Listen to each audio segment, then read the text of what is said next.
꼭 알아야 할 어제의 뉴스. 문재인 대통령은 이번 14선언 10주년에 맞춰 이산가족 상봉 행사를 열자고 제안한 바 있습니다. 올해는 14정상선언 10주년입니다. 또한 10월 4일은 우리 민족의 큰 명절인 추석입니다. 민족적 의미가 있는 두 기념일이 겹치는 이날에 이산가족 상봉 행사를 개최한다면, 하지만 북한은 오늘 노동신문을 통해 비난을 쏟아냈습니다. 한반도의 핵전쟁 위험이 높아진 건 비극이라며 그 책임이 남한과 미국의 무모한 반공화국 압살 책동에 있다고 주장한 겁니다. 또 대화와 압박을 병행하겠다는 우리 정부의 대북 투트랙 전략을 모순이라고 비판한 뒤 이전 정부들의 대북 정책처럼 총파산의 운명을 맞이할 것이라고도 덧붙였습니다. 10주년을 맞은 14선언이 빛이 바랜 책임을 남한과 미국에 떠넘긴 겁니다. 앞서 지난달 26일 14선언 10주년 기념식을 마친 정부와 여당은 북한의 주장에 대응하지 않았습니다. 다만 조명균 통일부 장관은 임진각을 찾아 이산가족 문제부터 풀어 화해와 협력의 길로 나서자고 북한에 다시 촉구했습니다. 검찰이 연휴 이후 김재철 전 MBC 사장을 소환 조사하기로 했습니다. 김 전 사장이 MBC 시사 프로그램을 폐지하고 주요 PD들을 해고한 배경에 당시 국정원의 지시나 개입이 있었는지 파악하기 위해서입니다. 지난달 국정원으로부터 이른바 MB 블랙리스트 문건과 함께 MBC 정상화 방안 문건을 넘겨받은 서울중앙지검 수사팀은 국정원이 당시 임원진을 통해 공영방송 운영에 개입한 의혹을 수사하고 있습니다. 김 전 사장은 참고인 신분으로 소환될 예정이지만 조사 결과에 따라 피의자 신분으로 전환될 가능성도 있는 것으로 알려졌습니다. 지난달 수사에 착수한 뒤 검찰은 연휴 직전까지 해고됐던 PD들을 줄소환하며 피해 정황 등 관련 진술을 확보했습니다. 국정원 블랙리스트에 이름을 올린 방송인 김미화 씨가 8년 동안 진행한 MBC 라디오 프로그램에서 하차한 배경에 MBC 윗선의 지시가 있었다는 진술도 확보한 것으로 전해집니다. 김 전 사장 소환을 시작으로 검찰은 MBC는 물론 KBS 핵심 경영진도 조사해 방송장악 의혹 규명에 고삐를 쥘 전망입니다. 공영방송 고위 관계자들을 줄소환하는 검찰의 수사망이 원세훈 당시 국정원장을 넘어 이 전 대통령 등 청와대 관계자들로까지 뻗어나갈지 관심이 모아집니다. 첫 번째 포스트 이승엽. 이제는 들을 수 없는 추억 어린 장래 아나운서의 소개로 국민 타자 이승엽의 은퇴식이 막을 올렸습니다. 가슴 찡한 순간에도 수없이 눈물을 참아왔던 이승엽이지만 선수 인생 마지막 순간에는 북받치는 감정에 그리고 전광판을 통해 전해진 어머니의 생전 모습에 하염없이 눈물을 쏟아냈습니다.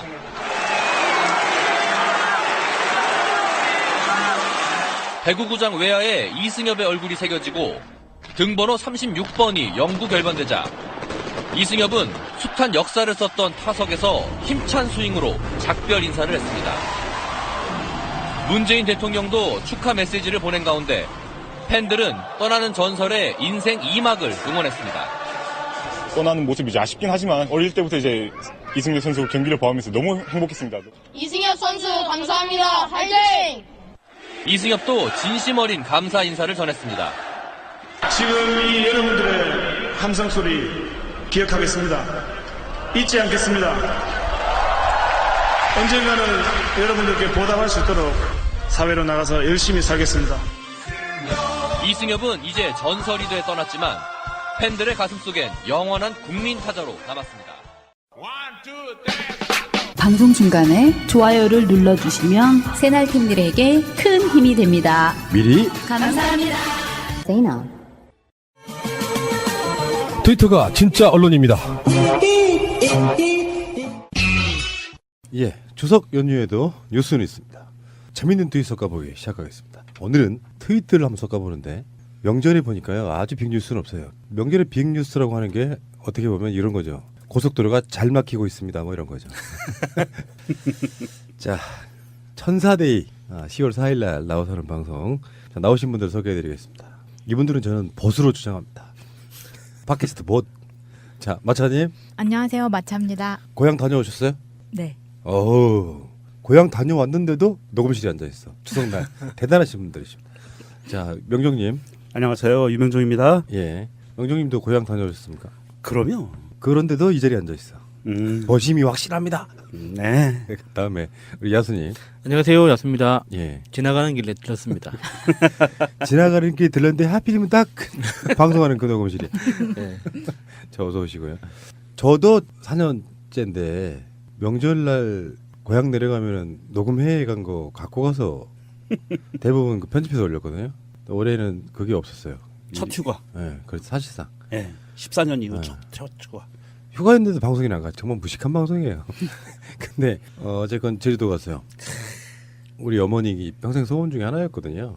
어머니가 70이 훨씬 넘으셨는데 자식들 다 모아가지고 여행 한번 가는 게 소원이었어요. 뭐 명절 이런 걸 떠나가지고. 근데 서로 간에 바쁜 스케줄 때문에 한 번도 그것을 할 수 있는 기회가 없었거든요. 그래서 10월 1일 날 갔다가 4일 날 오늘 아침에 올라왔습니다. 방송을 위해서 오늘 올라오신 거죠? 근데 솔직히 말해서 이게 관성이 생기니까 지나가다 늘르신 거 아니에요? 다시 어디 뭐 울릉도라도 가야 되나? 관성이 생기니까 좀 불안해요. 이 병이더라고. 이게 좋은 건 아니고 이거 뭐 특별한 직업 정신 이런 것도 아니야. 네. 제주도 가서 바다를 바라보는데 팟캐스트만 생각하고 있어. 와, 이것도 병이다 진짜. 병 맞아요. 직업병. 네. 근데 첫날은요 비행기 연착이 너무 심했어요. 5시 한 반 출발했던 비행기가 사람이 많아서요? 일단 바람이 불고 비가 왔어요. 특히 제주도는 어마어마했어요. 그래 5시 반 비행기가 실제로 뜬 게 9시 반 정도, 4시간 정도 연착. 네.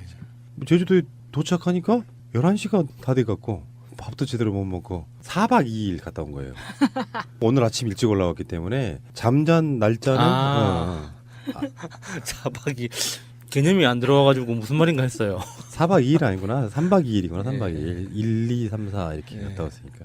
근데 제주도 갔다가 제가 느낀 게 뭐냐면 확실히 두 가지 하나 느꼈어요. 그러니까 제주도가 저도 정말 오랜만에 갔거든요. 한 10몇 년 만에.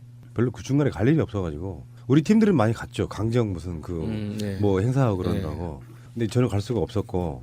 근데 내가 느끼는 게 일단 정말로 많은 외지인들이 들어와서 땅을 샀겠구나라고 느꼈고요. 우리는 이제 그걸 관광지로 즐기는 게 아니고 직업적으로 보는 거죠. 그 자리를. 그리고 하나 더를 생각하자면 아직도 바가지가 있다. 왜 그 사드네모네에서 중국 관광객이 엄청 줄었다 그랬잖아요. 네.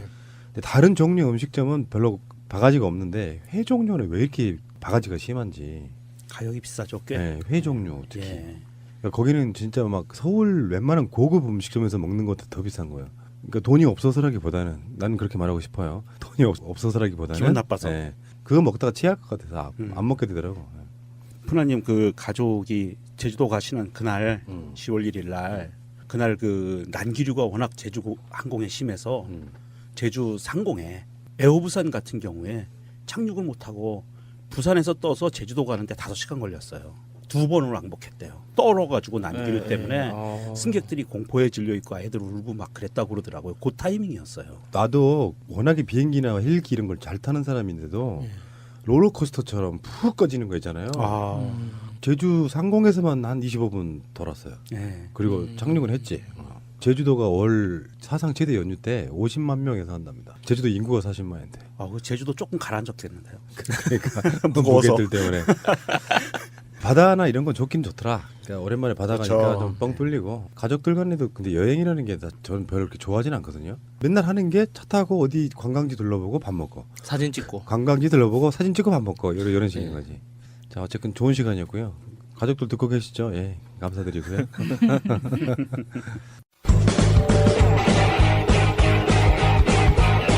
제도로서의 민주주의가 흔들리고 구타는 일은 이제 없습니다. 민주주의가 밥이고 밥이 민주주의가 되어야 합니다.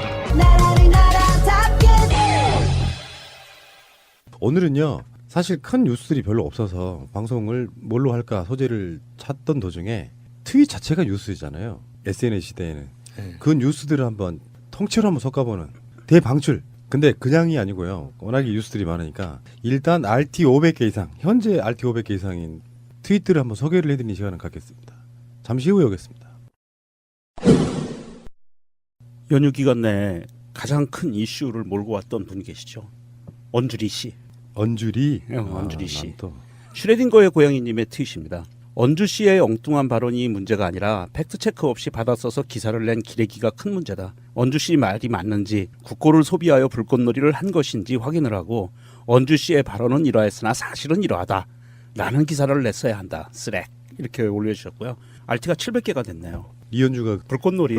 예, 국민의 세금 혈세로 불꽃놀이를 하고 있다. 이 엄중한 시기에 라고 했는데 그게 한화에서 한국 화약이잖아요. 화약 만드는 회사에서 사회공헌의 일종으로 해서 세계 불꽃 축제를 여는 거예요. 한화 주체로. 근데 그게 이현주가 광명이잖아요. 지역구가. 네. 서울에서 안 살아봐서 그래. 이게 해년마다 있는 거예요. 해년마다. 저 불꽃축제 1회 때 바로 밑에서 한번 본 적이 있거든요. 네. 진짜 환상이더라. 근데 그 다음 해부터는 안 보는 이유가 있어요. 정말 개고생이라서. 사람에 치여가지고 네. 정말 힘들더라고. 다시는 가기 싫던데. 한화에서 주최한 불꽃 축제가 이번 정부에 들어서 한 것도 아니고 2000년도부터인가 시작을 한 거라고. 오래됐어요. 하거든요. 예, 네. 그래서 이현주 씨는 큰 팩트를 틀렸고요. 그리고 또 그 다음에 또 변명글을 올렸죠. 변명글을 올리고 오늘 기어코는 그 글은 제가 쓴 게 아니고 보좌관이 쓴 겁니다라고 또 변명글을 올렸어요. 책임지지 못할 글을 많이 쓰네요. 이현주에게 주는 혈세가 정말 아깝다는 그런 이야기들도 많아요. 그렇죠. 네. 네. 그리고 서울 좀 사세요. 네, 불꽃축제를 내가 1회부터 정말 10수년 전부터 봤다니까. 네. 원래 강남 아줌마 아닌가요? 불꽃축제는 강남에서 보긴 좀 힘들죠. 여의도까지 와야 되는데. 그 맥캠님의 트윗인데요. 같은 내용이에요. 한화 좌파설.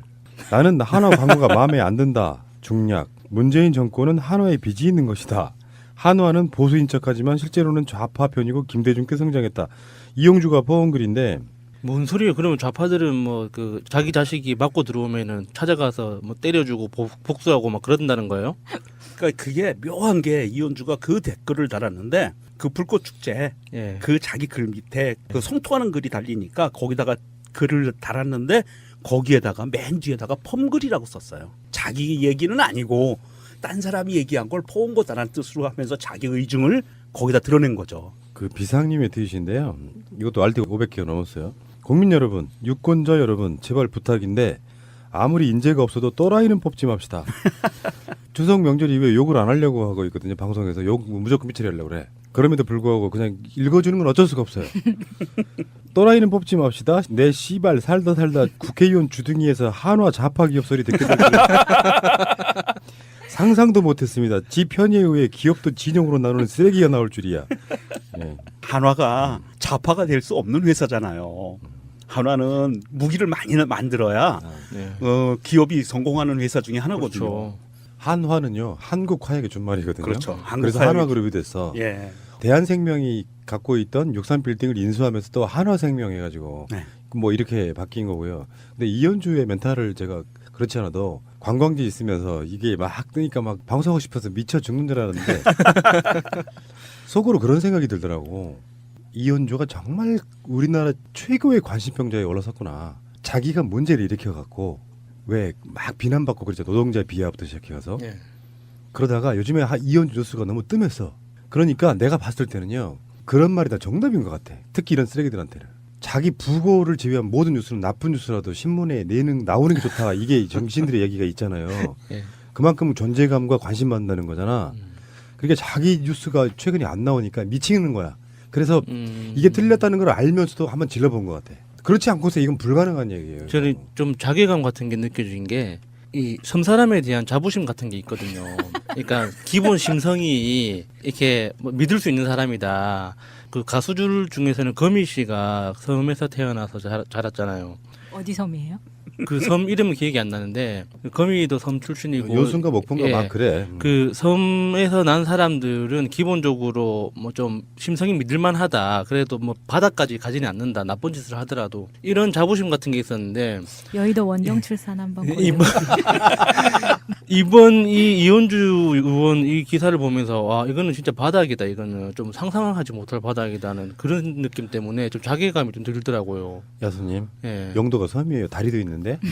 그래도 영도 다리. 정서는 부산 사람들은 그랬어요. 거기 수도는 잘 나오냐, 뭐 전기는 언제 들어오냐, 뭐 밤에 불은 켜고 지내느냐, 막 이랬었거든요. 근데 영도가 커요? 크진 않아요. 그러니까 크긴 크죠. 그러니까 크기로만 치면 그 한국에서 7번째로 큰 섬이에요. 그래요? 예. 근데 왜 그렇게 영도인지 크단 알아요? 말이에요? 거기가 따뜻한 지역인데 겨울에 영하 0도 이하로 안 내려간다고.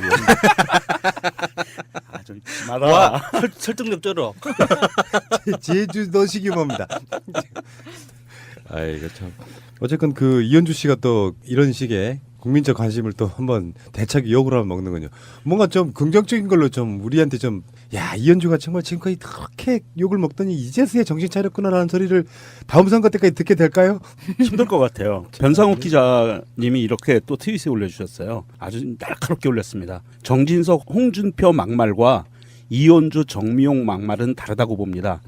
앞은 그러니까 정진석, 홍준표는 전국 돌파용이고 후자 이현주, 정미용은 자기의 선택과 올인이 헛발질의 뻘짓이었다는 걸 인정하자니 존심에 감당키 어려워 밀고 나가는 것. 퍼부은 게 아까워 과오를 인정 않고 계속 퍼붓는 행동. 경제학상의 매몰비용 패러독스. 이렇게 올려주셨네요.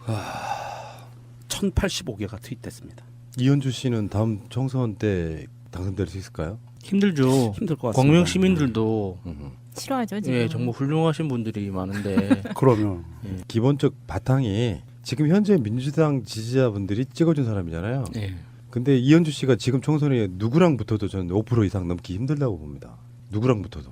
광명 시민들이 이 정권 개최와 민주화를 위해서 이현주 같은 그 정도의 인물이 나왔는데도 보고 민주당 강판 보고 찍어주신 거거든요. 촛불의 모든 민의가 모아져서 광명이라는 도시가 탄생한 거예요. 우리 광명이야. 그렇죠. 광명 그렇죠. 근데 거기에 잘못된 사람이 하나 꽂혀 있는 거잖아요 지금. 적폐. 근데 광명은 사실은요 지역 번호가 02예요. 02. 맞아요. 광명이 거의 유일하지 않나? 02 쓰는 경기도의 시 중에. 과천. 과천도 그래요? 과천도 02예요. 광명에서 빨리 뽑아내고 싶은 일 이렇게. 프랑스의 가축들한테서 뽑아낸다는 해충들 있잖아요. 뼈 속에서 그 핀셋을 뽑아낸다는 그거. 살충제 계란할 때 나왔던 바로 그거. 예. 진드기? 광명에 정치 진드기 하나 싹 뽑아내고 싶어. 정치 진드기. 그 굉장히 좋은 비유다. 아 진짜. 색깔도 어울려요. 초록색.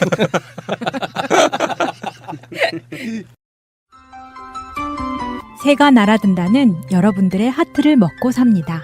잊지 않으셨죠? 에피소드 제목을 누르고 플레이가 되면 오른쪽 위에 하트를 꾹 눌러주세요.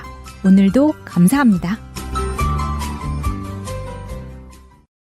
더 많은 분들이 들을 수 있도록 하트 꼭 눌러주세요. 제가 찾아본 트윗은요. 구글이 뭔가 입장을 표명한 것과 같은 짐작간다. 겁니다. 세상 거꾸로 보기님의 트윗인데요. 구글 니네 정말 최고다 하고 캡처 사진을 하나 올려주셨어요. 지금 이 방송을 듣고 계신 분들은 따라서 해보시면 정말 깜짝 놀라실 거예요. 자, 구글에 들어가셔서 번역을 치시면 구글에서 이제 번역을 해주는 그 메뉴가 나오잖아요. 거기에 한국말로 이 씨발로마라고 치세요. 그리고 영어가 아닌 다른 말, 예를 들어서 지금 영어는 원래 영어에도 치면은 이게 번역이 어떻게 되냐면 이명박 이렇게 돼요.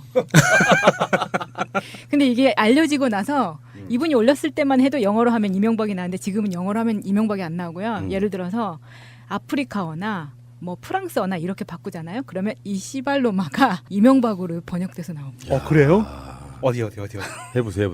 어디 제가 지금 해놨는데 영어로 하니까 영어는 안 돼요. How 그거 안 돼요. villainous you are 이렇게 나오는데 스웨덴어로 바꿔볼까요? 스웨덴어 이명박 나오네. 이명박. 이거 누가 등록했을까? 야, 이게 왜 그러냐면요. 구글이 딥러닝 방식이잖아요. 구글 번역기는 딥러닝 방식이라고 그래서 많은 사람들이 그 번역한 것을 이렇게 쭉 모아서 이 빅데이터를 만드는 다음에 메뉴에 보시면 사용자 의견 제출하기라는 메뉴가 있어요. 네, 그러니까 그래서 이 번역한 내용이 마음에 안 들면 나는 이게 더 좋아라고 이렇게 내용을 올리면 그걸 먼저 보여주거든요. 구글 서버에는 이제는 이 시발로마는 이명박으로 딱 박힌 거네요. 이게 너무 웃겨가지고 지금 RT가 1000개 이상이 되면서 사람들이 다 한 번씩 해보고 있었어요.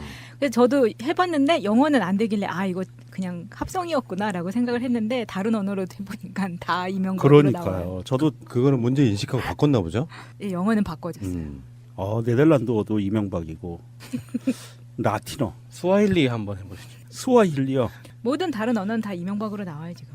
아랍어로도 이명박이라고 그러는데 최근에 이명박을 수사해야 된다고 하는 여론조사가 75% 정도 나온다 그랬죠. 네. 그러니까 그런 거예요. 눈치 볼 거 없어. 국민들 입장에서는 이명박 무조건 수사해야 됩니다. 나머지 이명박 수사하지 말아야 된다는 게 의견이 한 10% 정도밖에 안 돼. 심지어는 TK 지역에서도 60몇 %가 수사해야 된다고 찬성 의견을 나왔어요. 그러니까 이명박은 TK 쪽에서 싫어해요. 그 거짓말이 보이잖아요. 4대 강만 해도 낙동강 완전히 다망천하잖아. 지금 구글 번역 이야기 하니까 그때 또 그 트럼프의 트윗이 생각나는군요.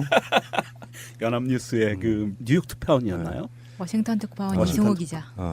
가스관이 이번에 그 미국에서 총기 사고 있었잖아요. 거기에 연합뉴스가 또 한번 사고 쳤죠.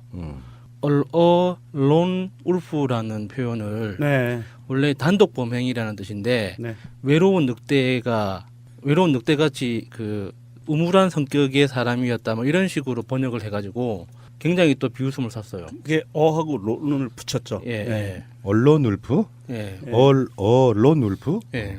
그러니까 거기 이제 관용구로 어떤 테러리스트 조직의 테러 조직에 포함된 일인이 아니라 스스로 자생적으로 태어난 솔로범, 단독범 테러리스트를 네. 표현할 때 그렇게 얘기하거든요. 근데 그거를 그런 식으로 외로운 늑대 이렇게 직역을 해버리는 거죠. 직역을 한 거죠. 틀렸다고 하기보다는. 예, 직역을 해버린 거죠. 국민들이 무슨 죄가 있습니까?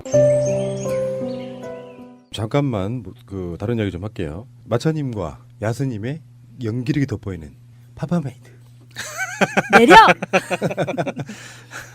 파파메이드가 드디어 일종의 상 비슷한 걸 받았는데요. 그 네이버에서 스토어팜 교육 이런 거를 한다면서요.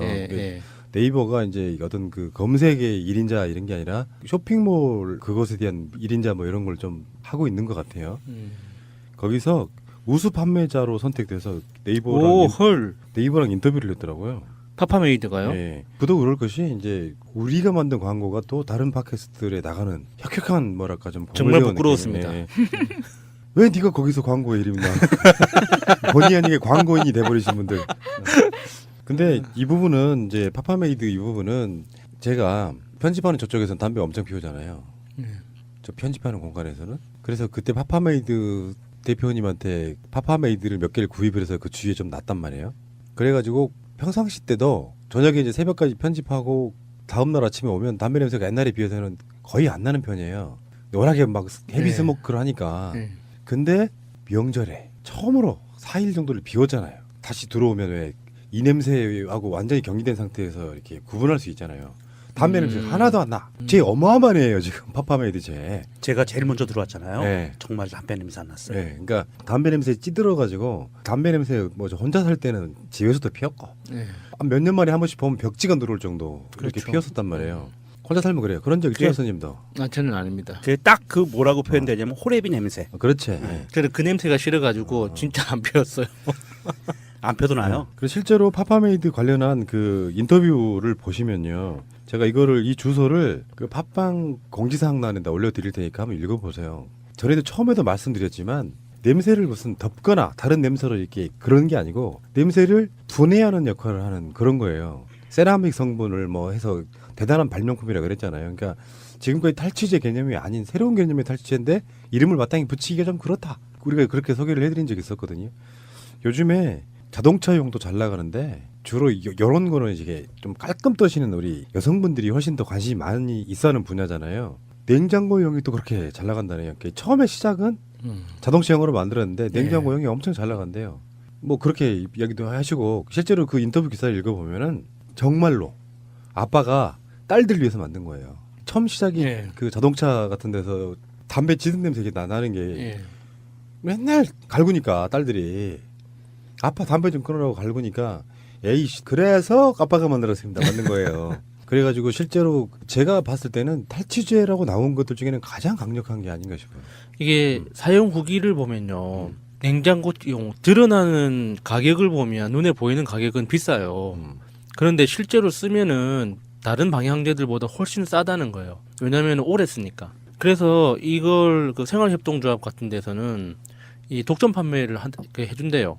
이게 한번 그 조합원들 사이에서 한번 써보고 좋다고 이렇게 소문이 나고 그 조합원들이 재구매가 일어나니까 이 예를 들어서 우리가 차량용도 그렇고 그 냉장고용도 그렇고 방향제라는 게 뭐 2, 3개월 길어봤자 한 3, 4개월 만에 갈아야 되잖아요. 근데 이거는 최소한 6개월 그 광고에서 그 멘트를 할 때는 냉장고 수명과 같이 간다고 할 정도로 오래 쓰잖아요. 근데 이게 탈취제라서 왜 다른 냄새 이렇게 덮이는 게 아니라서 훨씬 좋은 것 같아요. 저희 엄마가 이거는 차에서 쓰시는데 대만족하고 계신다고 하고, 또 하나는 그러니까 우리 엄마가 왜 차에서 대만족을 하냐면요. 그 목욕 가방 같은 거 들고 다니면서 안에 막 물 새고 하니까 안에서 되게 퀴퀴한 냄새가 났었는데 그게 싹 잡아줬다고 되게 좋아하시더라고요. 그래서 이게 그러니까 야수님 말씀처럼 그럴 수밖에 없잖아요. 재구매가 안 되는 거야. 워낙에 수명이 기니까. 근데 탈취제의 어떤 새로운 개념의 일종의 탈취제의 4차 산업혁명 같은 거야. 이것이 거의 독과점 개념으로 유명해지려 그러면 재구매가 안 되는 상태라 모든 집에 하나씩은 있어야 돼. 왜 그 대명사가 있잖아요. 무슨 여러분들 한번 대명사 생각해 보신 거. 제품 이름이 대명사가 돼버린 경우. 유한락스. 유한락스 그렇지. 퐁퐁. 봉고차. 하이타이 이런 것처럼 이제부터 탈취제는 파파메이드. 그래서 탈취제로 말 안 하고 파파메이드 있어요 그러면 다른 상표라도 파파메이드라고 주는.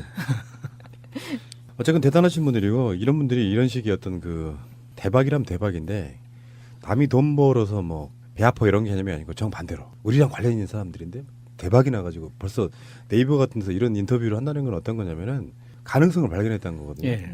쇼핑몰 같은 데서도 끌어가는 어떤 선두주자가 있으면은 그것 때문에 다른 제품들까지 팔리는 효과를 누리거든요.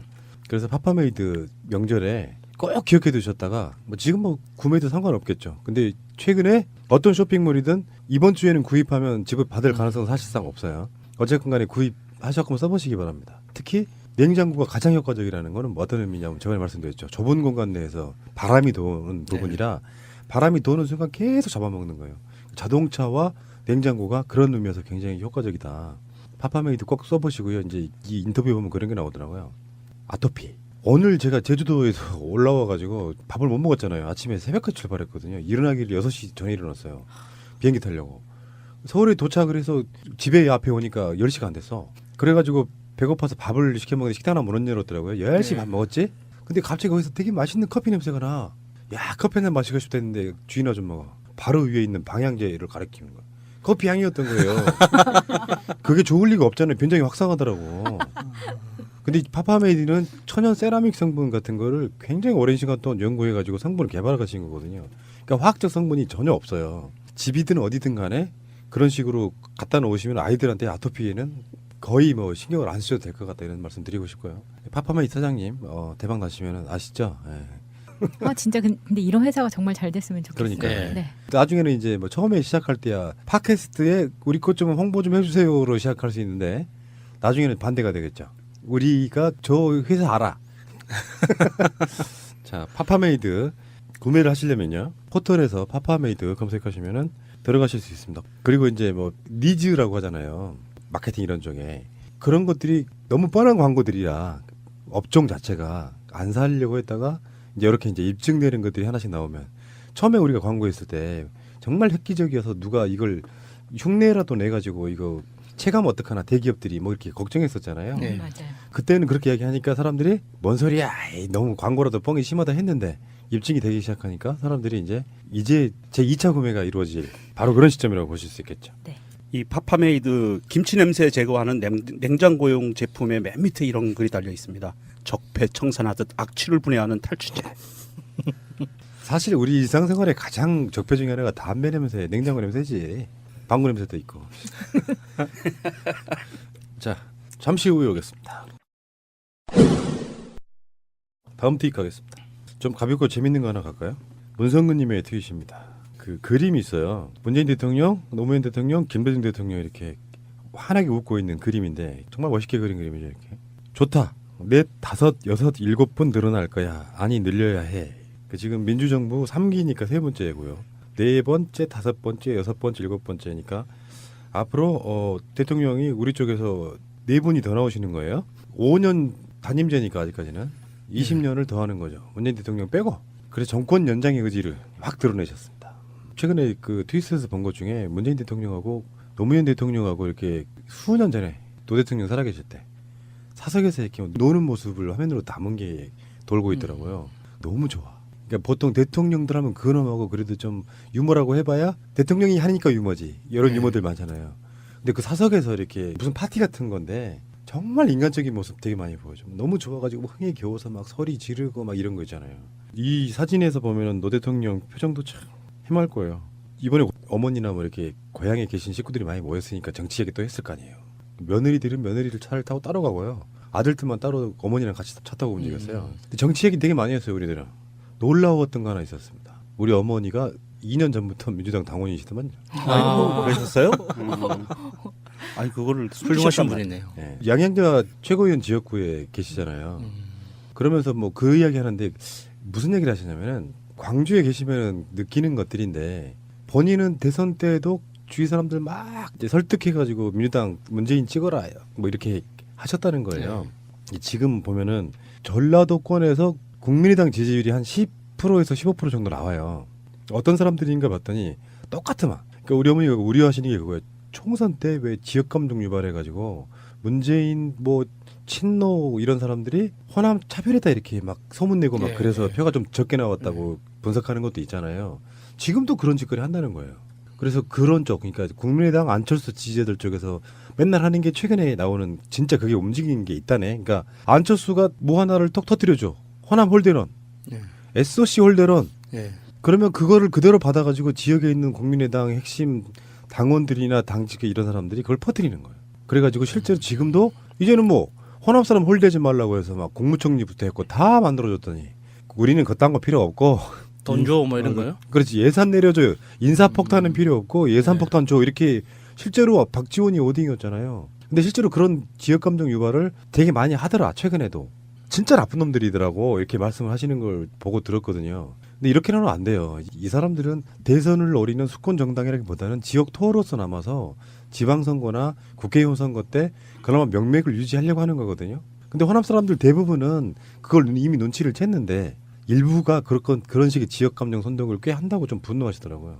우리들끼리 막 이야기하면 3명이 전부 다 이제 문재인 대통령 지지자니까 그런 이야기 들으면 막 분개하면서 아 나쁜 놈의 새끼들 막 욕하고 막 이러잖아요.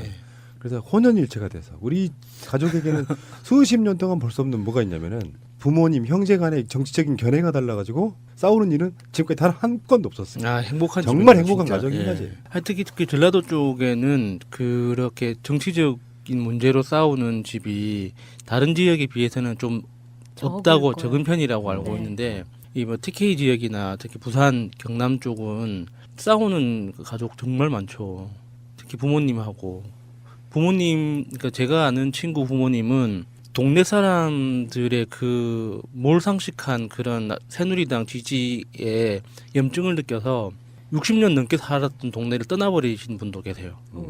너무 스트레스 받아가지고. 친구가 되겠다는 약속 반드시 지키겠습니다. 대통령인 제가 직접 챙기겠습니다. 기대할게. 자, 이어지는 안철수에 관련된 트윗 하나 읽겠습니다. 더 비님의 트윗입니다. 한글로 더고요. 알파벳 B예요. 대문자 더 비. 널리 국민께 알려 안철수의 해로움을 알도록 해야 한다. 그러면서 용산 소방서 소방관님의 간제비 방문 후기 10월 2일 날 올라온 글인데 그거 진짜 열받더라. 이것 좀 우리 마차님 읽어주시기 바랍니다. 안철수 용산 소방서 방문 사진에 제 얘기 좀 올려주세요. 준회원이라서 쓰질 못하네요. 저는 용산 소방서에 근무 중인 소방관입니다. 안철수 대표 방문한 날도 근무 중이라 안철수 대표랑 악수도 하고 그랬죠. 회원님들 말씀대로 소방관들 모두 안철수가 여길 왜 와? 소방관 증원은 화재가 자주 안 나서 안 된다더니 자기가 뭔데 소방서에 오지? 정말 싫다. 이런 분위기였습니다.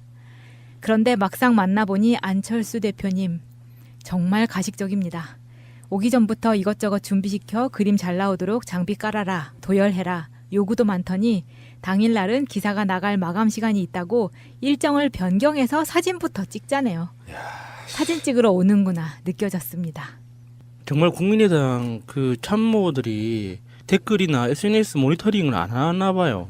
아 그렇게 모니터링을 하면서도 그런 뻘짓을 할 수 있을까 싶을 정도로 너무 과한 거죠. 그 얼마 전에 KTX 파업하시는 분들 찾아갔다가 악수 한 손 안 풀어주고 이렇게 얼굴 썩어가는 안철수의 얼굴 사진이 한번 회자됐었잖아요.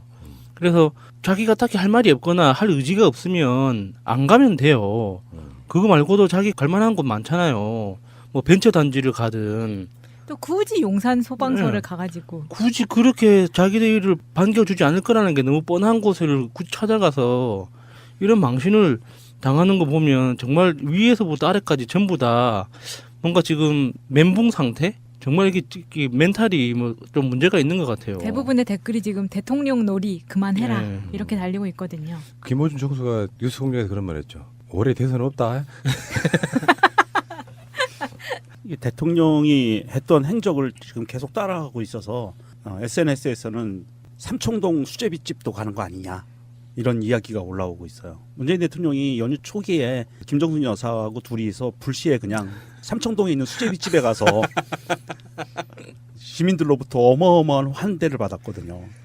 거기도 가는 거 아니냐 이런 반응들이 올라오고 있고요. 사실 국민의당 측에서는 이 내용에 대해서 법적 조치를 하겠다. 그래서 그 디소위원장이 가는 사람? 네, 우일식이요. 네.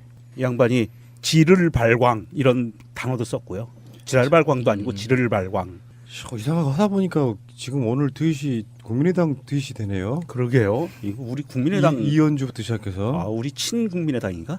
이 우일식 이 양반이 그렇게 지를 발광 법적 조치 이런 이야기를 했는데 이 우일식 국민의당 그 트위터를 보면 국민의당 디소위원장, 지역위원장, 밀양 이렇게 돼 있거든요. 국민의당 중앙당의 디지털 소통위원장이면서 지역위원장이다. 밀양, 의령, 함양, 창녕 지역위원장이네요. 예, 근데 이분이 이제 이력을 보면 밑에 우리 트위터리안들이 팠어요.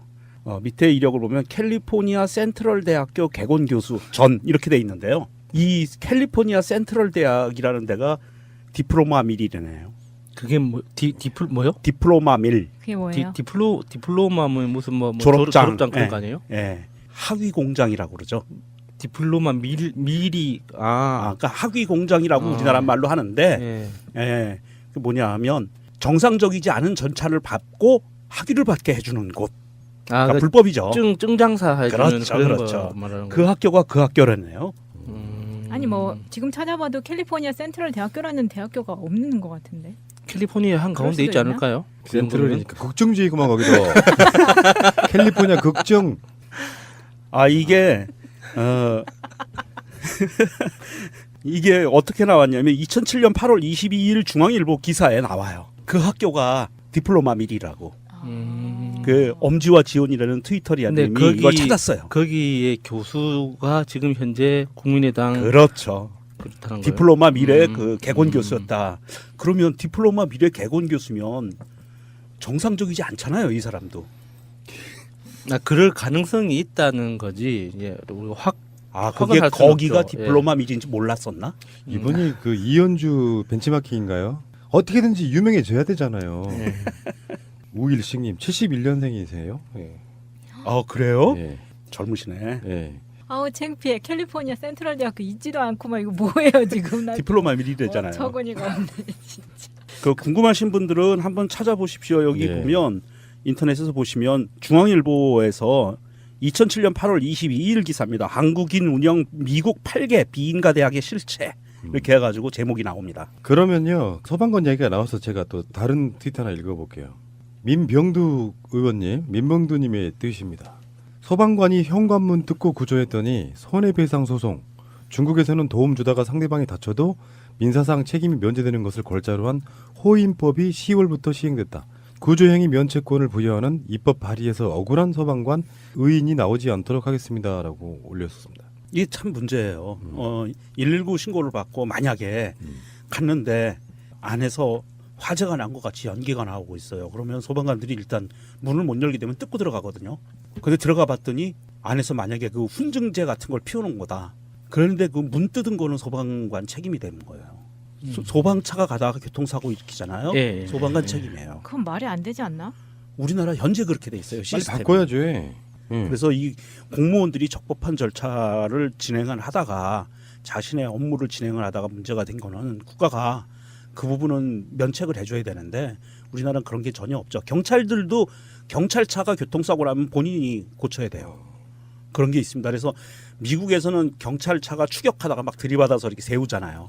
근데 우리나라 경찰들은 그걸 잘 못하는 이유가 들이받으면 운전한 경찰관이 돈을 물어내야 되거든. 그런 게 있어요. 그래서 소방관들도 그렇고 이게 좀 우리나라는 좀 너무 야박해요.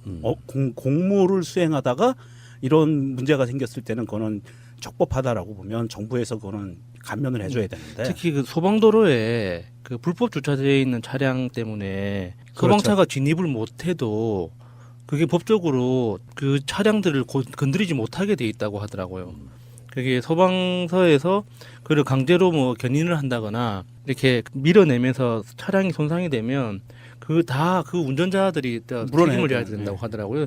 저도 그 이야기를 들었을 때 너무 열받아가지고 관련 법령을 찾아보고 개정안을 이렇게 같이 그 기획을 해보고 했는데 다 지역적인 어떤 이권 문제하고 엮여 있더라고요. 그게 오래전부터 그 민원이 최근에 생긴 게 아닐 거잖아요. 그런데 무슨 뭐 재개발 문제라든지 그 지역 토호 세력들의 어떤 그 이익 문제 때문에 그 도로법을 개정하고 그 관련법을 뭐 보험업하고 또 연결돼 있잖아요. 그래서 굉장히 복잡해 가지고 이게 가장 힘이 약한 이게 소방청이 그냥 계속 덤탱이 쓰는 방식으로 계속 버티고 있었다고 하더라고요.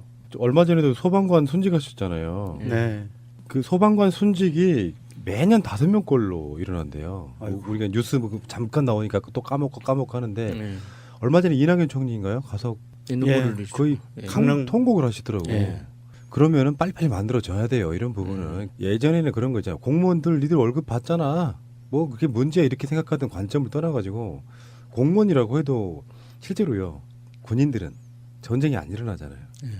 무슨 사고가 아니면 죽을 일이 없는데 유일하게 소방관은 자기 업무하다가 죽을 수 있는 유일한 공무원이에요. 굉장히 위험도가 높죠. 그래서 사실 이게 정부 입법 발의하는 것도 가능은 하지만 국회에서 해야 되는 일이거든요. 입법 활동의 본질은 국회이기 때문에 지금 발의돼 있는 것도 있는데 지금 계속 계류 중인 거죠. 그렇죠. 이게 여소야 돼. 이게 그 가장 큰 문제고요. 사실 이번에 스페인의 카탈루냐 독립 투표 관련해서 난리가 났었잖아요. 그 현장에서 경찰들이 정말 무지막지하게 시민들을 폭행하고 끌어내는데 최전선의 카탈루냐 지방 소방관들이 정복을 입고 나와가지고 시민들을 보호하는 장면이 나왔어요. 그래서 경찰로부터 제일 먼저 구타를 당하고 끌어내거든요. 소방관들이. 그런 모습들을 봤을 때 사실 그 동네에도 보면 그런 모습이지만 우리 동네도 비슷하거든요. 그래서 소방관들 좀 너무 대우가 열악한 건 사실입니다. 그리고 소방관들에 대해서 좀 잔인하게 하는 말 중에 하나가 너희들도 월급 받고 하는 일 아니냐라는 건데 사실 소방관님들이 하시는 일들은 사실 그러니까 돈 때문에 한다고 생각하기에는 좀 어렵습니다.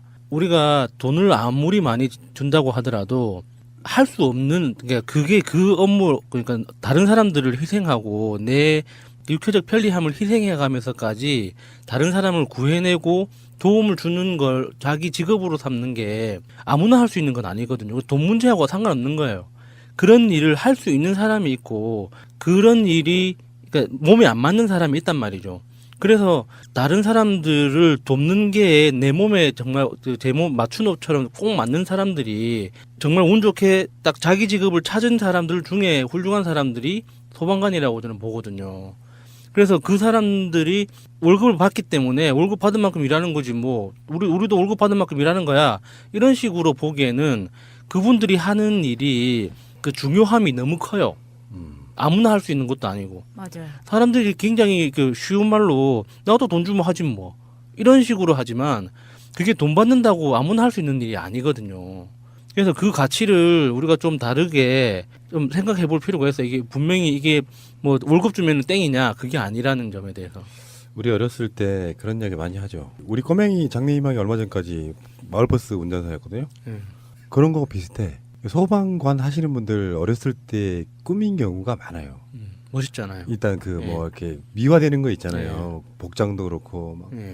근데 그러시는 분들이 물론 이제 뭐 직업적으로 하고 싶어서 하시는 분도 있고 뭐 아닐 수도 있겠지만 대부분의 이제 그런 직종 자체는 기본적인 자부심 없으면 버티지 못하고 나온대요. 그렇죠. 너무 힘들어가지고 다른 거라고 말지. 근데 그러신 분들이기 때문에 굉장히 이 사회에서는 소중하고 특별하신 분들인 거예요. 목숨 걸고 하는 직업이 얼마나 있겠어요? 공무원들 중에 가장 많은 트라우마에 시달리는 분들이 소방관들입니다. 그냥 일반 회사에서도 사고 치면 부서장급에서 어느 정도 커버해주고 이런 것도 있잖아요. 네. 근데 어떻게 공무원 그것도 소방관이나 경찰이 그렇게 하는지 정말 놀라워요. 저도 회사에서 한 1,000만 원 정도 사고 친 적이 있었거든요. 예전에 다 커버해주더라고요. 자, 어쨌건 소방관님들 힘내시고 화이팅 하시기 바라겠습니다. 대한민국 완전한 대한민국 문재인과 손잡고 다시 하는 우리 대한민국. 끊지 마세요. 끊지 마세요. 1822개가 리트윗된 글을 읽어드리겠습니다. 대한민국 청와대 공식 계정인데요. 문재인 대통령과 어머니 추석 서로 진심을 나누는 정겨운 시간을 보내고 계신지요. 대통령도 오늘 청와대에서 어머님을 모시고 차례를 지냅니다. 가족들과 모처럼 편안하시길. 사진은 여름 어느 휴일 아들을 찾은 어머님에게 청와대를 보여주는 대통령의 모습입니다. 포토바이 주영훈 경호처장. 이렇게 해서 문 대통령하고 문 대통령 어머님 등 굽으셨네요. 두 분이 손잡고 뒷모습? 예, 청와대 경례를 걸어가는 뒷모습이 나왔는데 오늘 사진은 아니고 그거는 예전에 지난 찍었던 여름. 거. 예. 대통령의 어머니는 어떤 느낌일까요? 우리 어머니만 해도 자식이 뭐 했다고 하면 온 동네 자랑거리잖아. 그렇죠. 근데 아들이 대통령이 됐어. 한 나라의 대통령이 됐어. 와, 이 대통령의 어머니면 대왕 대비 마마잖아. 대왕 대비. 좀 그렇다 그러면. 아니 옛날 조선시대로 보면 대왕 대비 마마 맞잖아요. 일베한테 먹잇감 딱 주시네. 지금 민주국가냐? 지금 왕제국가냐? 지금 대한제국도 아니고 대한민국입니다. 근데 왜 그 효도에 있어갖고 뭐 그런 거 있잖아. 우리가 어렸을 때 배웠던 효도에 여러 가지 단계가 있잖아. 봉양 또 뭐 있고 나중에는 마지막 효도의 최고점은 입신양명이라고 그랬어. 아들이 성공해가지고 이름을 널리 알리면 부모까지 같이 빛이 난다 이런 거거든요. 근데 다른 면으로 생각해 보면은 문재인 대통령 어머님한테는 가장 큰 불효일 수도 있다고 생각해요. 세상에 내 자식을 내놨는데 가장 공격받기 좋은 자리에 갔잖아요. 그리고 가장 위험한 자리고. 불효자 맞네. 예, 그래서 정말 걱정이 많으실 것 같아요. 그리고 같이 살 수도 없고. 예, 이게 그러네. 그 의사하는 친구들의 다 공통적인 의견인데 취임 초기하고 지금하고 낯빛이 완전 변하셨어요. 그 되게 건강이 조금 간당간당해 보이거든요. 그러니까 이거는 부모님들은 이게 직관적으로 아시잖아요. 지금 나라가 잘 되면 잘 되는 만큼 고생하는 거고 못 되면 못 되는 만큼 고생하는 거기 때문에 맞아. 어떻게 해도 대통령 어머니께서는 마음 졸이면서 걱정이 더 많으실 것 같아요. 제인아, 내 이빨은 아직도 멀쩡하다. 경상도 사투리로 해야죠. 잘 몰라. 여기 야순이 해봐. 아니 저도 지금 그 사투리를 다 까먹어서 이렇게 잘 안 돼요. 지금 하고 있어요. 지금 하고 있어요. 아 그런 거예요? 지금 경상도 사투리 하고 있어요. 제가 며칠 전에 읽은 글인데요. 촛불혁명과 문재인이라는 어떤 그런 내용의 글이었는데 그 요지는 이래요. 우리가 그 이명박근혜 시절에 저항 정신을 갖고 촛불로 인해서 탄핵을 하고 혁명을 성공시키고 그 촛불의 힘으로 선거를 거쳐서 문재인을 뽑아놓은 거는 결론적으로 얘기하면 문재인이라는 사람을 대통령을 만들어 놓은 게 아니라 촛불 시민들이 문재인을 대통령의 나락으로 떨어뜨린 거다. 가장 힘든 자리로 밀어넣어 버렸다. 그렇기 때문에 문재인을 들이까지 말고 대통령이라는 이 사람을 나 자신이라고 생각을 하고 생각을 다시 해봐야 된다. 이런 어떤 그런 논지의 글을 읽었거든요. 굉장히 공감되더라고요. 저분이 정말 내가 왜 지금 황당히 한 줄 아세요? 왜요? 그게 나달님의 트윗인데 그 나달님의 트윗이 김갑수 작가 인터뷰에 나오는 이야기예요. 우리 새날로 나간 이야기예요. 아 그랬어요? 자, 나 김갑수 편 안 들었는데. 그러니까 더 나달님의 트윗이 김갑수 평론가 문재인 대통령에 대한 평가는 불가하다. 문재인 대통령을 그야말로 대통령 지위에 떨고 놓고서 잘하냐 못하냐 따지는 것은 적어도 촛불을 함께 들었던 사람의 삶의 자세는 아니다. 문재인이란 상징은 우리의 확장이지 별개의 존재가 아니다. 아하. 이 이야기를 저랑 인터뷰하시는 김갑수 작가님이 하셨어요. 네, 들었습니다. 그러셨군요. 4개월 반 정도 지난 거거든요. 네. 잘 하고 계시는 건 맞아요? 아니 저는 거기에 대해서는 강력하게 좀 할 얘기가 있는데 우리라고 표현할게요. 문재인이라는 대통령이 그 어떤 사람으로 대상화가 가능할까요? 뭐냐면 팔짱 끼고 문재인 잘하나 못하나 따져볼까? 이게 안 돼요. 그런 것 자체가 웃기다. 안 된다고 그게 아니라 이게 우리 문재인이 해결해야 될 문제가 우리 문제이기 때문에 내 거다. 예, 어떤 건 안타깝고 어떤 건 괴롭고 어떤 건 속상한 거지. 문재인이라는 대통령을 그야말로 대통령 지위로 떨구어 놓고서 잘하냐 못하냐 따지는 거는 적어도 촛불을 함께 들었던 사람의 삶의 자세는 아니라고 생각해요. 그랬던 일이 불행히도 노무현 대통령 때 있었던 거죠.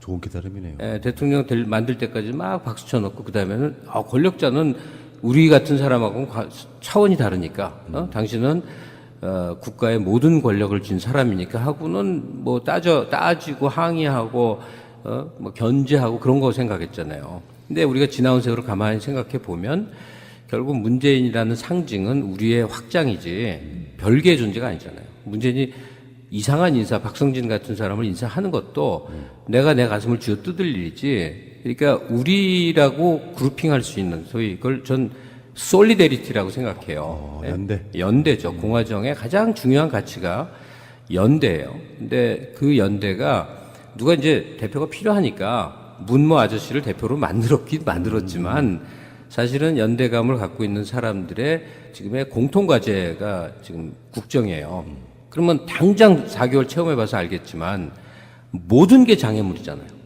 장애물 아닌 게 있어요? 모든 게 장애물이잖아요. 그래서 그 장애물이 한 겹 이제 돌파되는 그 과정이 아주 길게 남을 때 스타트 라인을 연 정도가 문재인이에요.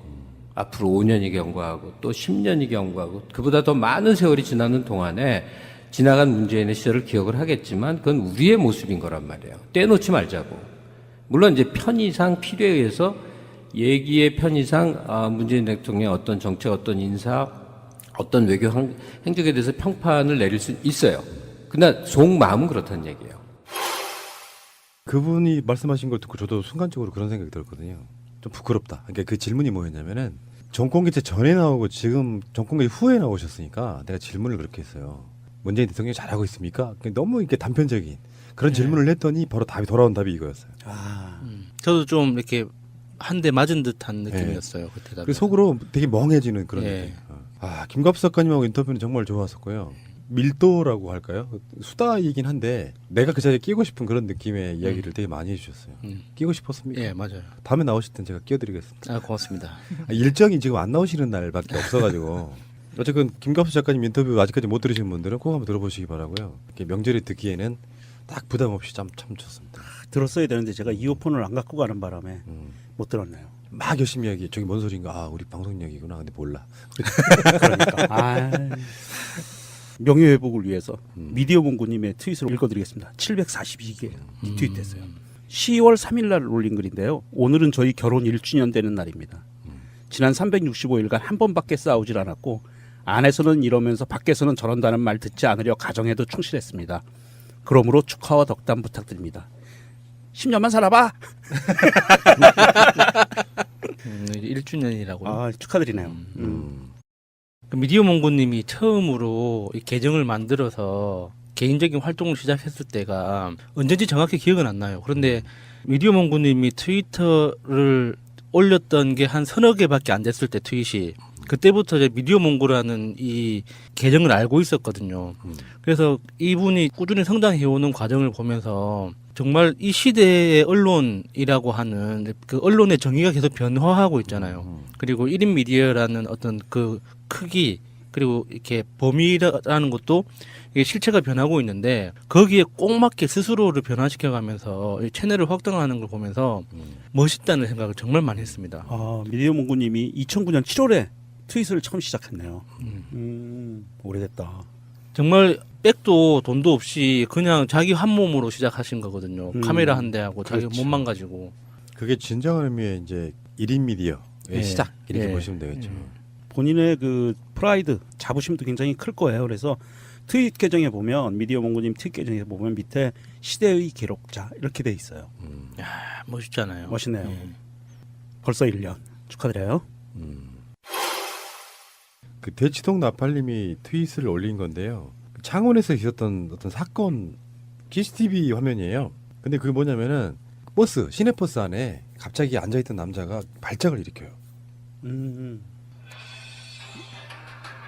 CPR하는 거죠? 발작을 일으켜가지고 이제 처음에 기사가 와가지고 구급대 부릅시다. 여기도 소방관 등장하네요. 그렇죠. 구급대 부릅시다 했는데 시민들이 먼저 이야기합니다. 구급대 오는 사이에 우리가 갑시다 한 거야. 그러니까 안에 있던 사람들이 다 동의를 한 거예요. 그러니까 안 멈추고 이제 병원까지 응급실로 바로 가는 상황. 그 사이에 완전히 호흡이 곤란까지 왔어. 예. 그 환자가 예. 남자분이신데, 그러니까 그 있던 사람들이 심폐소생술을 하고 네. 팔다리 주물러서 응급실 도착하기 전에 다시 의식이 깨어나요. 그러니까 CPR이 그만큼 중요하죠. 그래서 의식을 잃고 호흡이 정지되면, 호흡과 심장이 정지됐을 때 정말 5분 안에는 정상적으로 만들어야 돼요. 심장 움직임을. 그러지 않으면 뇌에 손상이 오거든요. 그래서 소방관을 불렀을 때도 119에 전화를 했었을 때도 주위에 있는 사람이 CPR, 심폐소생술 할 수 있는 사람이 있으면 빨리 해야 됩니다. 이런 감동은 방방곡곡 널리 퍼뜨려야 합니다라고 RT가 엄청 된 건데, 멋지네요. 이게 한국인의 이제 저는 두 가지 면을 보거든요. 이럴 때는 정말 지구상에 없는 민족이야. 또 어쩔 때는 왜 그 일부 이제 미꾸라지 같은 사람들 그런 거 있잖아요. 이번에 제주도 가서도 느낀 건데, 담배꽁초 하나 너무 무심하게, 본인들은 그 생각 안 할 거야. 일상이 그렇게 돼 있는데 그 집 그 우리가 갔던 펜션 주인이 정말 깨끗하게 그 주위를 청소하시는 분들이세요. 아 근데 그 사용자들 중에 누군지는 모르지만 꽁초를 이렇게 아무데나 버린다라든지 뭐 그런 건 되게 일부죠. 제가 뭐 예를 들어서 제주도 갔는데 횟집을 갔는데 바가지가 상상을 초월하는 거예요. 여의도 같은 데 가서 정치인들이 먹는 그거보다 훨씬 비싼 정도로 파는 데가 있더라고요. 자연산이라는 동물 안에. 그런 사람들도 일부는 있는 건데, 대한민국 국민들 다수는 이런 거예요. 그래서 지금 이 이야기 후기 중에는 뭐가 있냐면은, 그래서 이제 운전기사 입장에서 이제 미안하고 뭐 손님들이 다 그냥 지나친 거잖아요. 자기 정류장을. 다시 발에다 주겠다고 했는데 단 한 사람도 발에다 달라고 한 사람이 없었다는 거예요. 그러니까 본인들이 좀 시간을 뺏기거나 뭐 등등의 것들이 있었지만 사람 하나 목숨 살렸다는 그 자부심, 이런 거 하나 때문에 자기의 삶을 유지하는 그런 국민들이라고 저는 보거든요. 정말 대단하신 분들이십니다. 그러니까 그렇게 좋은 모습부터 이 해외여행 가서 뭐 그 미술관이나 박물관 같은 데 가서 만지지 말라는 거 굳이 만져가지고 막 손상시키는 막 그런 한국인들도 많다는 그런 비아냥거림, 그 투정들도 많은데, 저는 그게 다 우리 모습이라고 생각하거든요. 그 훌륭한 모습부터 부끄러운 모습까지 다 우리 모습이지. 그러니까. 뭐 어디서 뭐 딱 무조건 이런 인간들은 부끄러운 인간들이고 이런 인간들은 훌륭한 인간들이고, 이런 규정 자체가 너무 일배스럽다고 생각해요. 그때 예전에 신비님이 했던 이야기가 뭐냐면은, 안 좋은 족들만 부각시켜서 그 나양욱처럼 개돼지 니들은 어쩔 수 없어 하는 그런 식의 어떤 생각들을 고착화시키는 그들의 어떤 기도가 있다는 거예요. 시도가. 그렇게 바라보면 저는 이렇게 긍정적인 측면을 계속 부각해주면 정말로 왜 칭찬은 고래도 춤추게 한다고 하는 것처럼 한국민들 좋은 점들 있잖아요. 이런 거 다른 나라에서 볼 수 없는 거예요. 이런 것들을 자꾸 부각시켜주면 훨씬 더 일상생활에 미치는 영향이 크지 않을까. 저런 건 해외 외신으로 이제 토픽으로 만들어서 이렇게 영문 버전으로 퍼뜨릴 필요가 있겠네요. 우리 집 반대쪽에 양쪽으로 갈 수가 있는데요. 반대쪽에는 계단이 하나 있어요. 노인들이나 누구 올라오긴 조금 부담스러워. 아주 높진 않은데. 그 계단 마지막에 제가 고급 의자를 2개를 딱 갖다 놓고 올라오신 분들 쉬었다 가라고 해놨어. 그리고 평상시 그걸 제가 관리를 하거든요. 그 골목에. 근데 4일 갔다 왔더니 그 앞에 꽁초가 엄청 쌓여 있는 거야. 야, 사람들 너무한다 진짜. 그런 생각도 들면 또 같이 화가 났다가 또 이렇게 창원에 이런 분들 보면 대한민국 국민들 대단한 사람들이하고 또 이렇게 마음에 이런 게 생기고. 근데 그럴 때 꽁초 버리고 이런 분들한테 짜증 내기보다는, 이건 진짜 화를 내는 것보다는 개몽이 돼야 된다고 생각해요. 아무렇지도 않게 생각하는 게 문제인 거지. 나쁜 의도가 있어가지고 내가 여기 의자의 주인을 화나게 하기 위해서 꽁초를 버리겠다가 아니라 죄의식이 없다는 거, 이런 분들한테는 이런 거를 꼭 심어줄 필요가 저는 꼭 있다고 생각을 하거든요. 자, 알겠습니다. 명절에 재밌는 트윗과 보기 했었고요. 아직 우리가 방송하는 시간에는 추석이고요. 오늘 바로 하늘에 8월 대보름달이 뜨는 날이에요. 음력 8월 대보름달. 바로 달림이 우리 방송하는 이 시간에 지금 하늘에서, 하늘 높은 곳 중천 가장 크고 밝다는 바로 그 달림이 오늘 날씨 좋았습니다. 달림, 청와대에 계시는 그 달림 말고 달림에게 한번 우리 소원 한번 빌어보도록 합시다. 달아에 관한 옛날 그 백제 시대의 가사가 유일하게 하나 전승되는 게 있죠.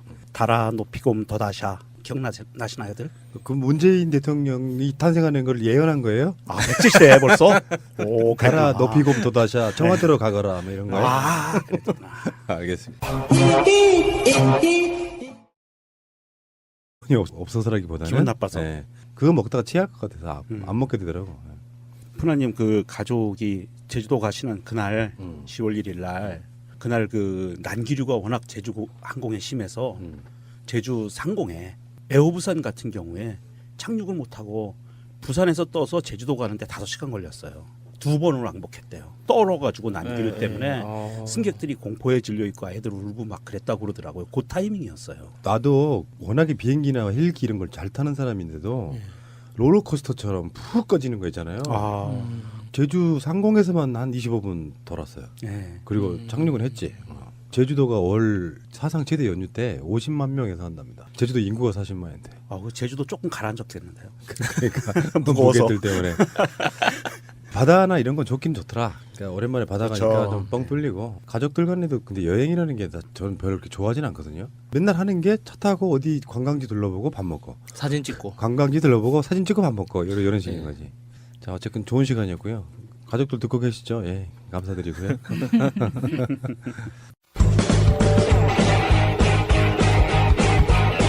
제도로서의 민주주의가 흔들리고 구타는 일은 이제 없습니다. 민주주의가 밥이고 밥이 민주주의가 되어야 합니다. 오늘은요. 사실 큰 뉴스들이 별로 없어서 방송을 뭘로 할까 소재를 찾던 도중에 트윗 자체가 뉴스잖아요. SNS 시대에는. 그 뉴스들을 한번 통째로 한번 섞어보는 대방출. 근데 그냥이 아니고요. 워낙에 뉴스들이 많으니까 일단 RT 500개 이상, 현재 RT 500개 이상인 트윗들을 한번 소개를 해드리는 시간을 갖겠습니다. 잠시 후에 오겠습니다. 연휴 기간 내에 가장 큰 이슈를 몰고 왔던 분이 계시죠. 언주리 씨. 언주리? 언주리 씨. 슈레딩거의 고양이님의 트윗입니다. 언주 씨의 엉뚱한 발언이 문제가 아니라 팩트체크 없이 받아 써서 기사를 낸 기레기가 큰 문제다. 언주 씨 말이 맞는지 국고를 소비하여 불꽃놀이를 한 것인지 확인을 하고 언주 씨의 발언은 이러했으나 사실은 이러하다. 라는 기사를 냈어야 한다. 쓰렉. 이렇게 올려주셨고요. RT가 700개가 됐네요. 이현주가 불꽃놀이를 국민의 세금 혈세로 불꽃놀이를 하고 있다. 이 엄중한 시기에 라고 했는데 그게 한화에서 한국 화약이잖아요. 화약 만드는 회사에서 사회공헌의 일종으로 해서 세계 불꽃 축제를 여는 거예요. 한화 주체로. 근데 그게 이현주가 광명이잖아요. 지역구가. 서울에서 안 살아봐서 그래. 이게 해년마다 있는 거예요. 해년마다 저 불꽃 축제 1회 때 바로 밑에서 한번 본 적이 있거든요. 진짜 환상이더라. 근데 그 다음 해부터는 안 보는 이유가 있어요. 정말 개고생이라서. 사람에 치여가지고 정말 힘들더라고. 다시는 가기 싫던데. 한화에서 주최한 불꽃 축제가 이번 정부에 들어서 한 것도 아니고 2000년도부터인가 시작을 한 거라고. 오래됐어요. 그래서 이현주 씨는 큰 팩트를 틀렸고요. 그리고 또 그 다음에 또 변명글을 올렸죠. 변명글을 올리고 오늘 기어코는 그 글은 제가 쓴 게 아니고 보좌관이 쓴 겁니다라고 또 변명글을 올렸어요. 책임지지 못할 글을 많이 쓰네요. 이현주에게 주는 혈세가 정말 아깝다는 그런 이야기들도 많아요. 그렇죠. 그리고 서울 좀 사세요. 불꽃 축제를 내가 1회부터 정말 10수년 전부터 봤다니까. 원래 강남 아줌마 아닌가요? 불꽃 축제는 강남에서 보긴 좀 힘들죠. 여의도까지 와야 되는데. 그 맥캠님의 트윗인데요. 같은 내용이에요. 한화 좌파설. 나는 한화 광고가 마음에 안 든다. 중략. 문재인 정권은 한화에 빚이 있는 것이다. 한화는 보수인 척하지만 실제로는 좌파 편이고 김대중께 성장했다. 이용주가 퍼온 글인데 뭔 소리예요? 그러면 좌파들은 뭐 그 자기 자식이 맞고 들어오면은 찾아가서 기 어려워 밀고 나가는 것. 퍼부은 게 아까워 과오를 인정 않고 계속 퍼붓는 행동. 경제학상의 매몰 비용 패러독스. 이렇게 올려주셨네요. 1085개가 트윗됐습니다. 이현주 씨는 다음 총선 때 당선될 수 있을까요? 힘들죠. 힘들 것 같습니다. 광명 시민들도 싫어하죠 지금. 예, 정말 훌륭하신 분들이 많은데. 그러면 기본적 바탕이 지금 현재 민주당 지지자분들이 찍어준 사람이잖아요. 근데 이현주 씨가 지금 총선에 누구랑 붙어도 저는 5% 이상 넘기 힘들다고 봅니다. 누구랑 붙어도. 광명 시민들이 이 정권 개최와 민주화를 위해서 이현주 같은 그 정도의 인물이 나왔는데도 보고 민주당 강판 보고 찍어주시는 거거든요. 촛불의 모든 민의가 모아져서 광명이라는 도시가 탄생한 거예요. 우리 광명이야. 그렇죠. 광명 그렇죠. 근데 거기에 잘못된 사람이 하나 꽂혀 있는 거잖아요 지금. 적폐. 근데 광명은 사실은요 지역 번호가 02예요. 02. 맞아요. 광명이 거의 유리하지 않나? 02 쓰는 경기도의 시 중에. 과천. 과천도 그래요? 과천도 02예요. 광명에서 빨리 이렇게 뽑아내고 싶은데 이렇게 프랑스의 가축들한테서 뽑아낸다는 해충들 있잖아요. 뼈 속에서 그 핀셋을 뽑아낸다는 그거 살충제 계란할 때 나왔던 바로 그거. 네. 진드기? 광명에 정치 진드기 하나 싹 뽑아내고 싶고. 정치 진드기. 그 괜찮이 좋은 비유다. 아 진짜. 색깔도 어울려요. 초록색.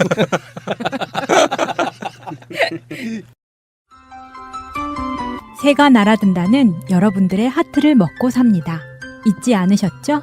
에피소드 제목을 누르고 플레이가 되면 오른쪽 위에 하트를 꾹 눌러주세요. 오늘도 감사합니다. 더 많은 분들이 들을 수 있도록 하트 꼭 눌러주세요. 제가 찾아본 트윗은요. 구글이 뭔가 입장을 표명한 것과 같은 짐작간다. 겁니다. 세상 거꾸로 보기님의 트윗인데요. 구글 니네 정말 최고다 하고 캡처 사진을 하나 올려주셨어요. 지금 이 방송을 듣고 계신 분들은 따라서 해보시면 정말 깜짝 놀라실 거예요. 자, 구글에 들어가셔서 번역을 치시면 구글에서 이제 번역을 해주는 그 메뉴가 나오잖아요. 거기에 한국말로 이 씨발로마라고 치세요. 그리고 영어가 아닌 다른 말, 예를 들어서 지금 영어는 원래 영어에도 치면은 이게 번역이 어떻게 되냐면 이명박 이렇게 돼요. 근데 이게 알려지고 나서 이분이 올렸을 때만 해도 영어로 하면 이명박이 나왔는데 지금은 영어로 하면 이명박이 안 나오고요. 예를 들어서 아프리카어나 뭐 프랑스어나 이렇게 바꾸잖아요. 그러면 이 씨발로마가 이명박으로 번역돼서 나옵니다. 그래요? 어디. 해보세요. 어디 제가 지금 해놨는데 영어로 하니까 영어는 안 돼요. How 그거 안 villainous you are 이렇게 나오는데 스웨덴어로 바꿔볼까요? 스웨덴어 이명박 나오네. 이명박. 이거 누가 등록했을까? 야, 이게 왜 그러냐면요. 구글이 딥러닝 방식이잖아요. 구글 번역기는 딥러닝 방식이라고 그래서 많은 사람들이 그 번역한 것을 이렇게 쭉 모아서 이 빅데이터를 만든 다음에 메뉴에 보시면 사용자 의견 제출하기라는 메뉴가 있어요. 네, 그러니까. 그래서 이 번역한 내용이 마음에 안 들면 나는 이게 더 좋아라고 이렇게 내용을 올리면 그걸 먼저 보여주거든요. 구글 서버에는 이제는 이 시발로마는 이명박으로 딱 박힌 거네요. 이게 너무 웃겨가지고 지금 RT가 1000개 이상이 되면서 사람들이 다 한 번씩 해보고 있었어요. 그래서 저도 해봤는데 영어는 안 되길래 이거 그냥 합성이었구나라고 생각을 했는데 다른 언어로 해보니까 다 이명박으로 나와요. 그러니까요. 저도 그거는 문제 인식하고 바꿨나 보죠? 예, 영어는 바꿔줬어요. 네덜란드어도 이명박이고 라틴어. 스와힐리 한번 해보시죠. 스와힐리요. 모든 다른 언어는 다 이명박으로 나와야죠. 꼭 알아야 할 어제의 뉴스. 문재인 대통령은 이번 14선언 10주년에 맞춰 이산가족 상봉 행사를 열자고 제안한 바 있습니다. 올해는 14정상선언 10주년입니다. 또한 10월 4일은 우리 민족의 큰 명절인 추석입니다. 민족적 의미가 있는 두 기념일이 겹치는 이날에 이산가족 상봉 행사를 개최한다면 하지만 북한은 오늘 노동신문을 통해 비난을 쏟아냈습니다. 한반도의 핵전쟁 위험이 높아진 건 비극이라며 그 책임이 남한과 미국의 무모한 반공화국 압살 책동에 있다고 주장한 겁니다. 또 대화와 압박을 병행하겠다는 우리 정부의 대북 투트랙 전략을 모순이라고 비판한 뒤 이전 정부들의 대북 정책처럼 총파산의 운명을 맞이할 것이라고도 덧붙였습니다. 10주년을 맞은 14선언이 빛이 바랜 책임을 남한과 미국에 떠넘긴 겁니다. 앞서 지난달 26일 14선언 10주년 기념식을 마친 정부와 여당은 북한의 주장에 대응하지 않았습니다. 다만 조명균 통일부 장관은 임진각을 찾아 이산가족 문제부터 풀어 화해와 협력의 길로 나서자고 북한에 다시 촉구했습니다. 검찰이 연휴 이후 김재철 전 MBC 사장을 소환 조사하기로 했습니다. 김 전 사장이 MBC 시사 프로그램을 폐지하고 주요 PD들을 해고한 배경에 당시 국정원의 지시나 개입이 있었는지 파악하기 위해서입니다. 지난달 국정원으로부터 이른바 MB 블랙리스트 문건과 함께 MBC 정상화 방안 문건을 넘겨받은 서울중앙지검 수사팀은 국정원이 당시 임원진을 통해 공영방송 운영에 개입한 의혹을 수사하고 있습니다. 김 전 사장은 참고인 신분으로 소환될 예정이지만 조사 결과에 따라 피의자 신분으로 전환될 가능성도 있는 것으로 알려졌습니다. 지난달 수사에 착수한 뒤 검찰은 연휴 직전까지 해고됐던 PD들을 줄소환하며 피해 정황 등 관련 진술을 확보했습니다.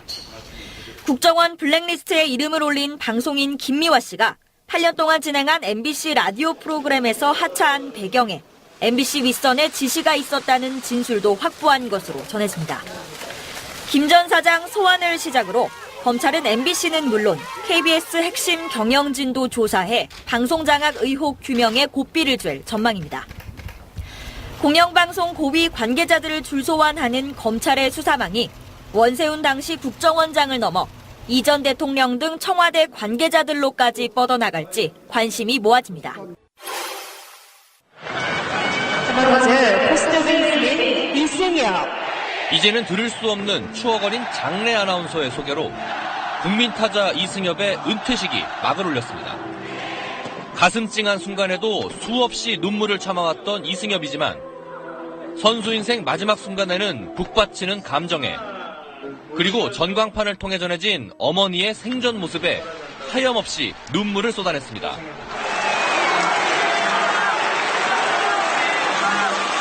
배구구장 외야에 이승엽의 얼굴이 새겨지고 등번호 36번이 영구 결번되자 이승엽은 숱한 역사를 썼던 타석에서 힘찬 스윙으로 작별 인사를 했습니다.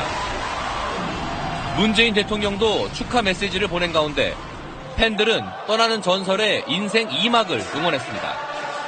떠나는 모습이 이제 아쉽긴 하지만 어릴 때부터 이제 이승엽 선수 경기를 보면서 너무 행복했습니다. 이승엽 선수 감사합니다. 화이팅!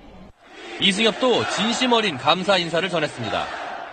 지금 이 여러분들의 함성 소리 기억하겠습니다. 잊지 않겠습니다.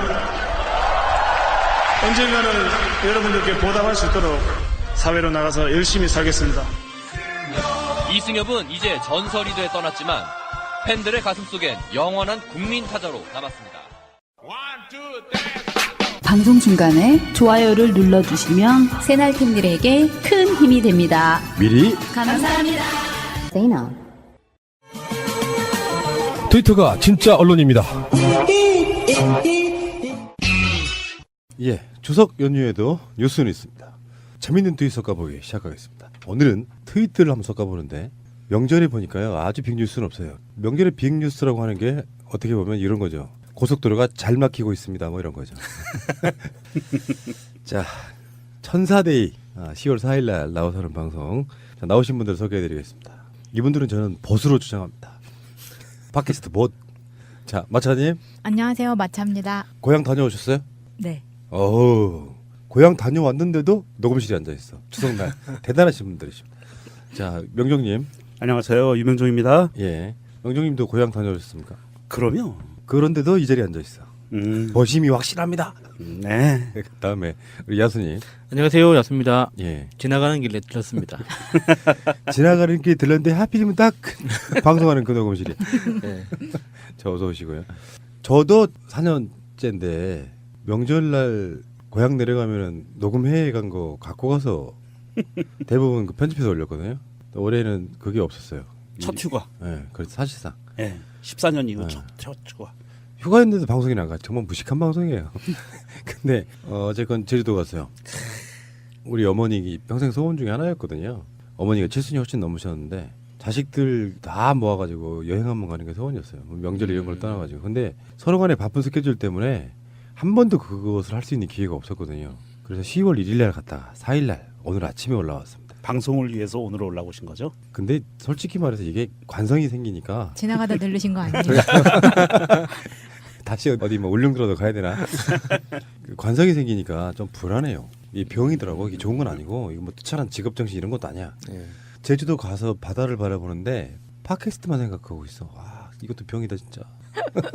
병 맞아요. 직업병. 네. 근데 첫날은요. 비행기 연착이 너무 심했어요. 5시 한 반 출발했던 비행기가 사람이 많아서요? 일단 바람이 불고 비가 왔어요. 특히 제주도는 어마어마했어요. 그래 5시 반 비행기가 실제로 뜬 게 9시 반 정도. 4시간 정도 연착했어요. 네. 제주도에 도착하니까 11시가 다 돼갖고 밥도 제대로 못 먹고 4박 2일 갔다 온 거예요. 오늘 아침 일찍 올라왔기 때문에 잠잔 날짜는 4박 2일 개념이 안 들어와가지고 무슨 말인가 했어요.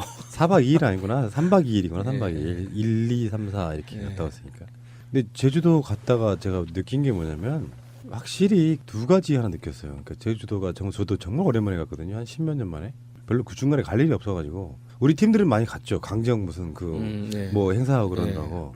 근데 저는 갈 수가 없었고. 근데 내가 느끼는 게 일단 정말로 많은 외지인들이 들어와서 땅을 샀겠구나라고 느꼈고요. 우리는 이제 그걸 관광지로 즐기는 게 아니고 직업적으로 보는 거죠. 그 자리를. 그리고 하나 더를 생각하자면 아직도 바가지가 있다. 왜 그 사드네 모네에서 중국 관광객이 엄청 줄었다 그랬잖아요. 네. 근데 다른 종류 음식점은 별로 바가지가 없는데 회 종류는 왜 이렇게 바가지가 심한지. 가격이 비싸죠, 꽤. 네, 회 종류 특히. 예. 그러니까 거기는 진짜 막 서울 웬만한 고급 음식점에서 먹는 것도 더 비싼 거예요. 그러니까 돈이 없어서라기보다는 나는 그렇게 말하고 싶어요. 뭐 때려주고 복수하고 막 그런다는 거예요? 그러니까 그게 묘한 게 이현주가 그 댓글을 달았는데 그 불꽃 축제 예. 그 자기 글 밑에 그 성토하는 글이 달리니까 거기다가 글을 달았는데 거기에다가 맨 뒤에다가 펌글이라고 썼어요. 자기 얘기는 아니고 딴 사람이 얘기한 걸 퍼온 거다라는 뜻으로 하면서 자기 의중을 거기다 드러낸 거죠. 그 비상님의 트윗인데요. 이것도 RT 500개 넘었어요. 국민 여러분, 유권자 여러분, 제발 부탁인데 아무리 인재가 없어도 또라이는 뽑지 맙시다. 추석 명절 이후에 욕을 안 하려고 하고 있거든요. 방송에서 욕 무조건 미처리 하려고 그래. 그럼에도 불구하고 그냥 읽어주는 건 어쩔 수가 없어요. 또라이는 뽑지 맙시다. 내 씨발 살다 국회의원 주둥이에서 한화 좌파 기업 소리 듣게 될 상상도 못했습니다. 지 편의에 의해 기업도 진영으로 나누는 쓰레기가 나올 줄이야. 네. 한화가 좌파가 될 수 없는 회사잖아요. 한화는 무기를 많이 만들어야 기업이 성공하는 회사 중에 하나거든요. 그렇죠.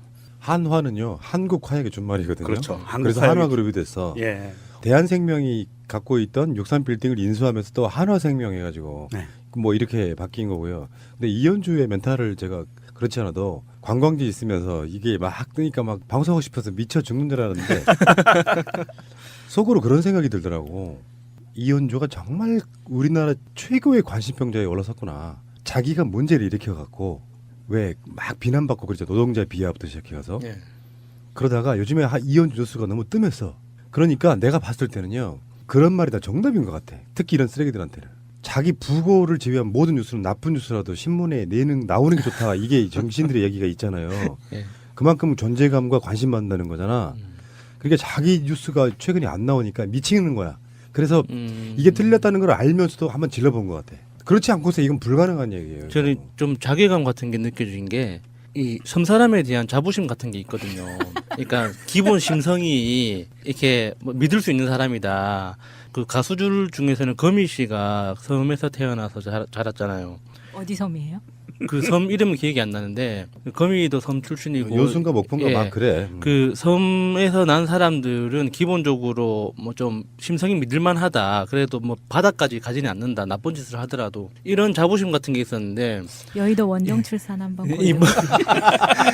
이번 이 이현주 의원 이 기사를 보면서 와 이거는 진짜 바닥이다. 이거는 좀 상상하지 못할 바닥이다는 그런 느낌 때문에 좀 자괴감이 좀 들더라고요. 야수님, 예. 영도가 섬이에요. 다리도 있는데. 그래도 영도 다리. 정서는 부산 사람들은 그랬어요. 거기 수도는 잘 나오냐, 뭐 전기는 언제 들어오냐, 뭐 밤에 불은 켜고 지내느냐, 막 이랬었거든요. 근데 영도가 커요? 크진 않아요. 그러니까 크긴 크죠. 그러니까 크기로만 치면 그 한국에서 7번째로 큰 섬이에요. 그래요? 예. 근데 왜 그렇게 영도인지 크단 알아요? 말이야? 거기가 따뜻한 지역인데 겨울에 영하 0도 이하로 안 내려간다고. 좀 심하다. 와 설득력 쩔어. 제주도 시규모입니다. 아이고 참. 어쨌건 그 이현주 씨가 또 이런 식의 국민적 관심을 또 한번 대차게 욕을 하면 먹는군요. 뭔가 좀 긍정적인 걸로 좀 우리한테 좀 야 이현주가 정말 지금까지 그렇게 욕을 먹더니 이제서야 정신 차렸구나라는 소리를 다음 선거 때까지 듣게 될까요? 힘들 것 같아요. 변상욱 기자님이 이렇게 또 트윗에 올려주셨어요. 아주 날카롭게 올렸습니다. 정진석, 홍준표 막말과 이현주, 정미용 막말은 다르다고 봅니다. 앞은 그러니까 정진석, 홍준표는 전국 돌파용이고 후자 이현주, 정미용은 자기의 선택과 올인이 헛발질의 뻘짓이었다는 걸 인정하자니 존심의 감당